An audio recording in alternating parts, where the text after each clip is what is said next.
आशुतोष जी, आपका विश्लेषण क्या कहते हैं? जातीय जनगणना बहुत बड़ा मुद्दा रहा विपक्ष के लिए। विपक्ष बार बार ये कहता रहा हम आएंगे तो हम जातीय जनगणना करवाएंगे, आरक्षण के दायरे को तोड़ देंगे, हम आरक्षण बढ़ा कर देंगे। मतलब अब जब प्रधानमंत्री ने कर दिया इसका ऐलान तो क्या तकलीफ है? आप तो चाहते हैं ना कि जातीय जनगणना हो,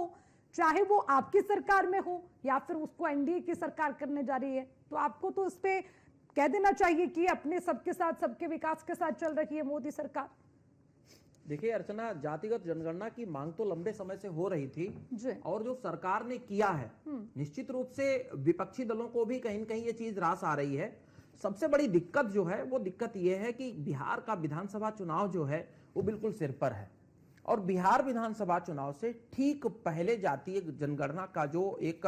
मास्टर स्ट्रोक खेला है जो है मोदी सरकार ने, तो उससे कहीं ना कहीं विपक्षी दलों को अभी क्या होता कि अब बिहार का चुनाव आता, विपक्षी दल हो सकता है इस मुद्दे को एक बार फिर उठाता और पिछड़ों को, SC ST को और उन सब लोगों को लेकर के एक बार लामबंदी दोबारा करने के प्रयास हो सकते थे। अब चूंकि चुनाव से ठीक पहले ही ये मामला जब उठ गया तो नीतीश जी की सरकार है वहां पर, हो सकता है वो इस मामले को लेकर के जाएंगे कि भाई हमने आपके साथ में वादा किया था कि हम जातिगत जनगणना कराएंगे और हमने सरकार के माध्यम से ये चीज करा के दे भी दी है। यूपी की बात करें तो उत्तर प्रदेश में भी 2027 में विधानसभा का चुनाव होना है।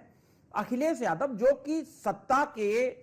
बिल्कुल हमें कहेंगे कि अपने आप को वो दरवाजे पर मान करके चल रहे हैं, 80 और 20 की जगह 90 और 10 का जो आंकड़ा लेकर के चल रहे हैं, जो वो बार बार बात करते भी हैं, PDA की बात करते हैं, पिछड़ा दलित और अल्पसंख्यक की।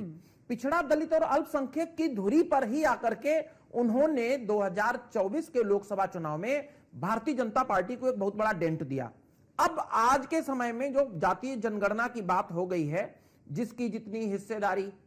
जिसकी जितनी भागीदारी उसकी उतनी हिस्सेदारी, ये लोग उस नारे को लेकर के चल रहे हैं और उस नारे के माध्यम से ही ये समझते हैं कि हम सत्ता में लेकर के पहुंच जाएंगे। मोदी सरकार का जो आज का ये मास्टर स्ट्रोक है, पॉलिटिकल रूप से अगर देखा जाए तो गेंद देता है कहीं कहीं भारतीय जनता पार्टी को, लेकिन मैं अगर निश्चित रूप से कहूं तो यह बात बिल्कुल तय है और सार्वभौमिक है कि जातीय जनगणना की बात जो हो रही थी वो आज के समय में है, उसमें होना भी चाहिए था। उसका कारण है पिछड़ों को जो आरक्षण अब तक मिला है, उसका लाभ 90 साल पुरानी जो जनगणना हुई थी उसके आधार पर मिल रहा है, जबकि SC ST को 1990 में जब VP सिंह की सरकार आई, मंडल कमीशन लागू किया गया, उसके आधार पर मिला। तो जब पता ही नहीं चलेगा कि किसकी कितनी जातिगत जनगणना में आंकड़े हैं, उन आंकड़ों के आधार पर भी उनको लाभ कैसे मिलेगा? मुझे लग रहा है कि एक अच्छी पहल है और इसके आधार पर जब आगे जो जनगणना होगी सितंबर से जब शुरू होगी और निकल करके रिजल्ट आएंगे तो सार्थक होंगे।